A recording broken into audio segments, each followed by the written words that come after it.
Hi, welcome to a lecture on pre-calculus. With this lecture we are going to go beyond being just a mini lecture. You can see in the title of this section it says domain of a logarithmic function advanced. That adjective up there, advanced, gives us a red flag that we are going to work a little bit harder than other sections. Okay, see what is the issue. Well, first we have the concept of domain to uh, review, and then see what does it have to do with the logarithmic function. And you see here we have a natural logarithm and we have a square root. Here we have logarithm base, say 3, and then some expression. Another example, logarithm applied to a quadratic polynomial, and then we have logarithm applied to a fraction. It could be logarithm applied to anything. So let's go ahead, just say a few words about domain of functions. Well, for case of logarithm to any base b, when you want to apply it to an expression, that expression has to be larger than 0.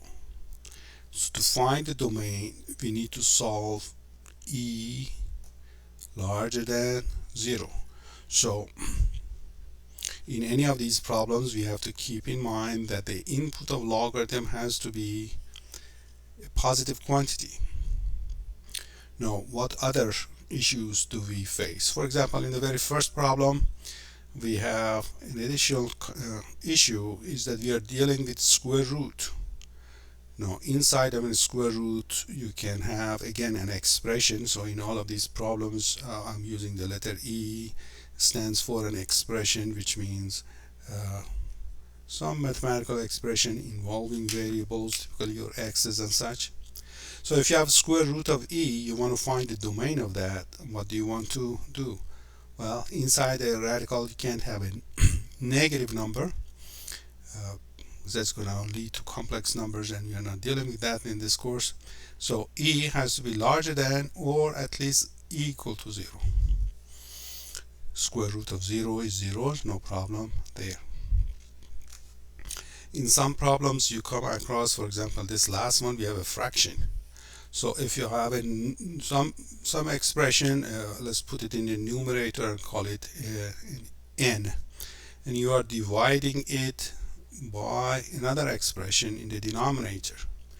To investigate the domain of this thing, you want to make sure that e is different from 0, because you're not allowed to divide by 0. So in every case, we have something to consider, and we have to stitch all of these answers together and get a domain for our combined expression. So finding the domain turns into solving an inequality. So all of these problems turn into solving an inequality. This is something from Pre-Calculus 1. Hopefully you have gone through those steps, but let's go ahead and do a quick review.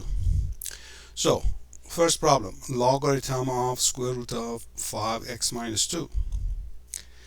To begin with, very first function requires that 5x minus 2, which is the input or the expression there, we have to make it larger than or equal to 0.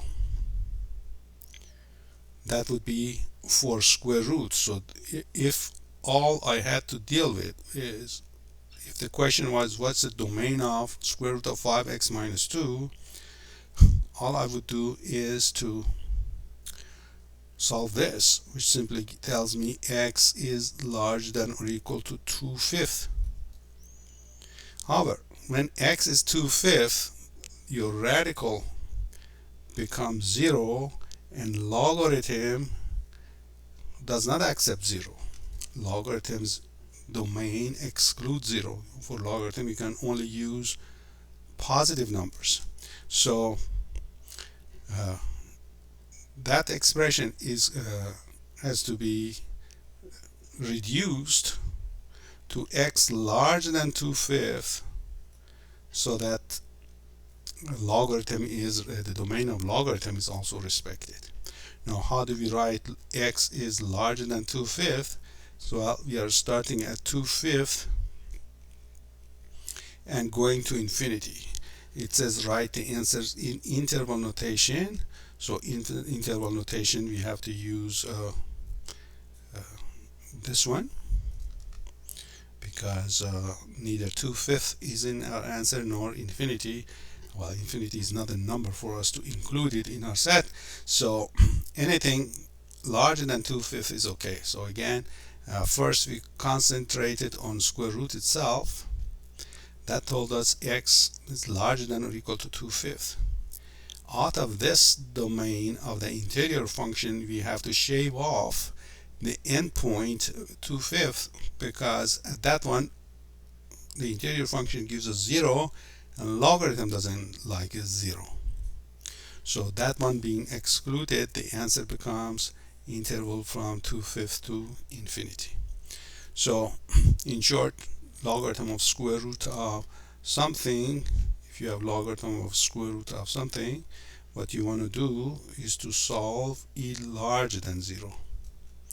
So from beginning you can say 5x, if I have 5x minus 2, I want to solve 5x minus 2 larger than 0. You take the 2 to the other side and divide by 5 and get x is larger than 2/5. So this is the shortcut to this type of problem. Logarithm base 3 of 1 minus 2x. So again, 1 minus 2x, that's the expression. We want to solve it larger than 0. It does not matter what our base is. This does not play a role. Well, what does this mean? 1 is larger than 2x, or x is less than 1/2. If x is less than 1/2, we're starting from minus infinity going to 1/2, and that's would be our answer. So you use this one, except that you start with minus infinity.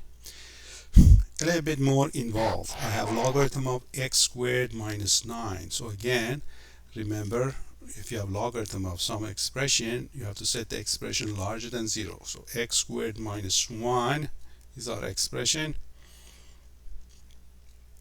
That has to be larger than 0. Okay, now it all depends how you learn this topic in pre-calculus. Let me break it up again for you, and hopefully you use this approach I'm mentioning from now, and you are going to definitely need a much more extensive version of these type of problems in calculus with inequalities a little bit more extensive than this thing. How do we approach this thing? Well, if you have a rational expression, this kind of expression, how do we go? You factor it as much as you can, x minus 3 times x plus 3. You want this to be larger than 0. What you do is, well, you say, what if this becomes 0? That is going to be the border of this region, and the borders are decided by x equal to minus 3 or x is equal to 3, the roots of these two. Then you go ahead and make a table. So I'm going to make a table here. So sometimes this is referred to as a sign chart method, sign chart or sign table. We go ahead, x in principle can go any number from minus infinity to plus infinity. That's essentially our x-axis. On our axis, I go ahead and put all these roots in order. So minus 3 is somewhere, and then after that is 3 is somewhere. Then I go ahead and list my factors. I have a factor of x plus 3, one factor. I have a factor of x minus 3, another one. Make a row for each. And then analyze each of these factors. I say x plus 3. Let me color coordinate it. This x plus 3 has the root that is minus 3. Is that right? These two go together. X plus 3, you set it equal to 0.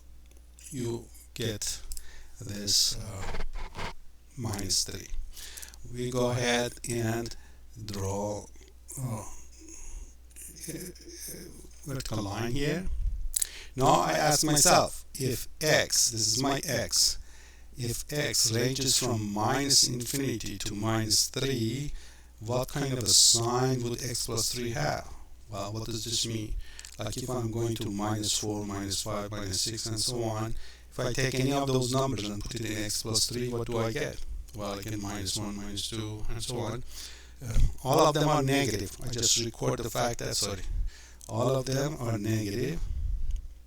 So I just record that for all x's from minus infinity to minus 3, the sign of x plus 3 is negative. Now I go ahead, let's draw lines underneath all of them. X plus 3 at minus 3 becomes 0. After minus 3, any of these numbers, that is minus 2, minus 1, 0, 1, 2, 3, and so on, any of them, if I take it and plug it in x plus 3, I get a positive. So I just put a positive for that. X minus 3, same way. X minus 3, the root of it is 3. And at this point, it becomes 0.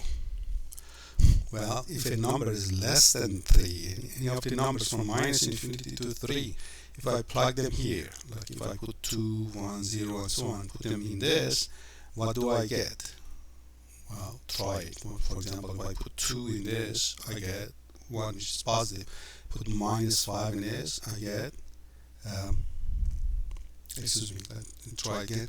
If I take a number 2 here and plug it here, 2 minus 3, I get a negative answer. If I have 5, 5 minus 3, minus 5, minus 5 minus 3 is minus 8, negative number. Maybe I should repeat myself. I changed my statement several times. X plus 3 for any number from minus infinity to 3 is a negative quantity. So if I pick any numbers from this range, for example, 2, 1, 0, minus 1, minus 2, and so on, if I put them in x minus 3, I get a negative. After that, if I put 4, 5, 6, and so on, I get a positive number. Okay, I hope I didn't confuse you. So now what we are interested in is x minus 3 times x plus 3.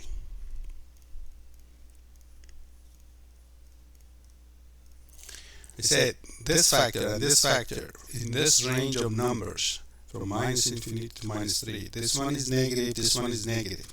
If you multiply negative by negative, you're multiplying them. If you multiply negative by negative, you get positive. So here I'll get positive.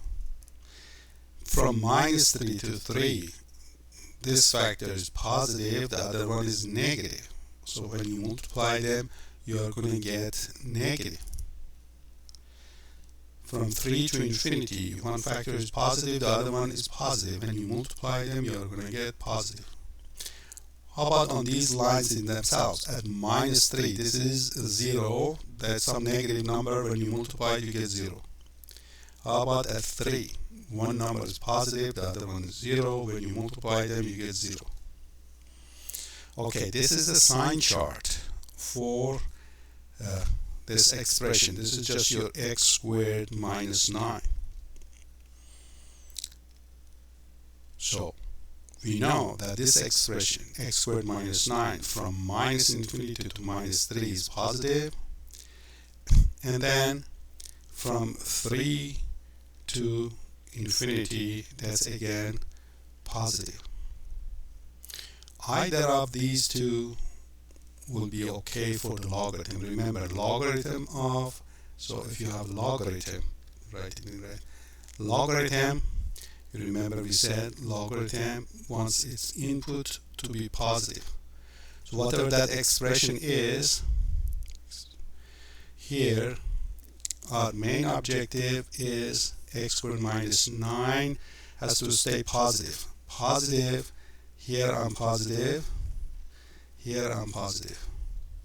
Well, what x's are responsible for this range of numbers? This set or this set of numbers is going to be fine. So for the expression to be positive, what we want, x is from minus infinity all the way to minus 3. Or, here's or, from 3 to infinity. This becomes the domain of this expression. Notice when you want to have union, here is your union. Then each of these has to be a parenthesis of this type. So you're going to use two of these and a union here to write your answer. Similar problem here, we have a fraction. Again, we said the base is not going to play a role. What we want is that expression. So the expression I have is minus 7 over x minus 2. That's my expression. This want to be positive.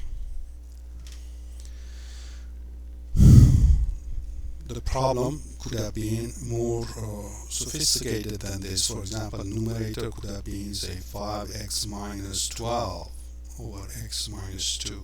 How do we handle that? Let me do this problem in a way that is also making it ready for that more advanced version. So in this numerator, it's very simple, minus 7, so I can multiply both sides by minus and make the problem a lot simpler. But let's go ahead and do this thing in a way that would be making good use of the sign table. So again, I make a table. Here's the x-axis from minus infinity to plus infinity. If I have numerator and denominator, I go factor each of them. Well, there's nothing to be factored here. Everything already factored. One factor is minus 7. So if in the case of this I have to say 5x minus 12, you take that. Now I have just minus 7, it's fine. One factor is minus 7. Another factor is x minus 2, that's fine.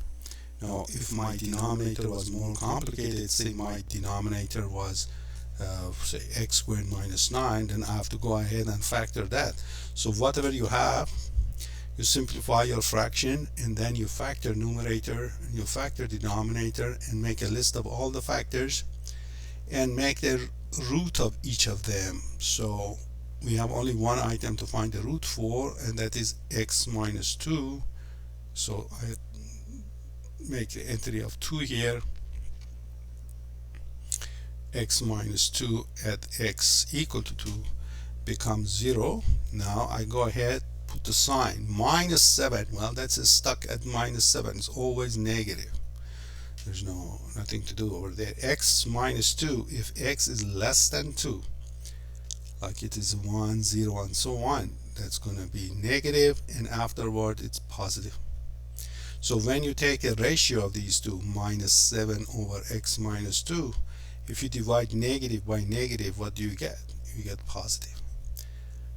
If you divide negative by positive, what do you get? You get negative. If you get the negative number, divide by 0, what do you get? You get undefined, or you get infinity. So you can write here undefined. So undefined.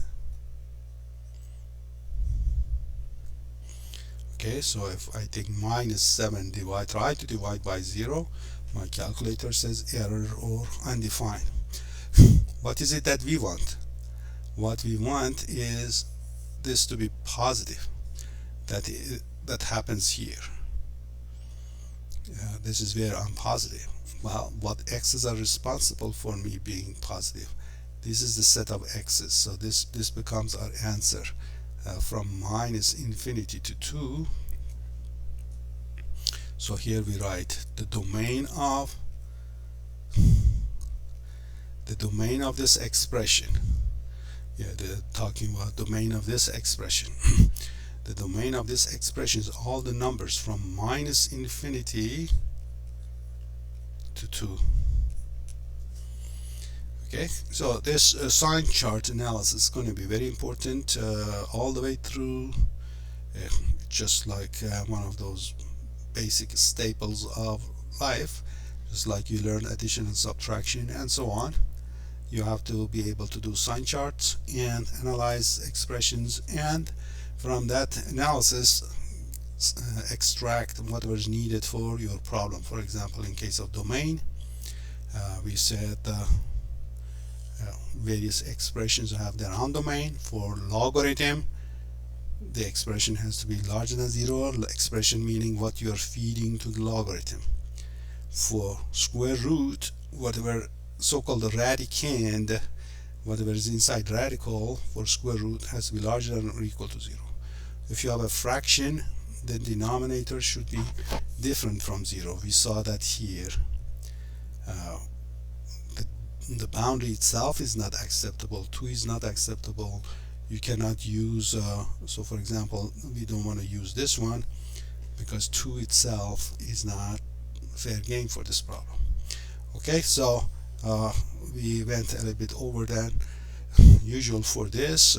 For advanced problem, the issue is going to be more sophisticated, and you want to pay more attention to these things, spend more time and solve more problems, more variety, go through at least one type of, one for each type, and then you'll be okay. Okay, until next time, good luck and God bless.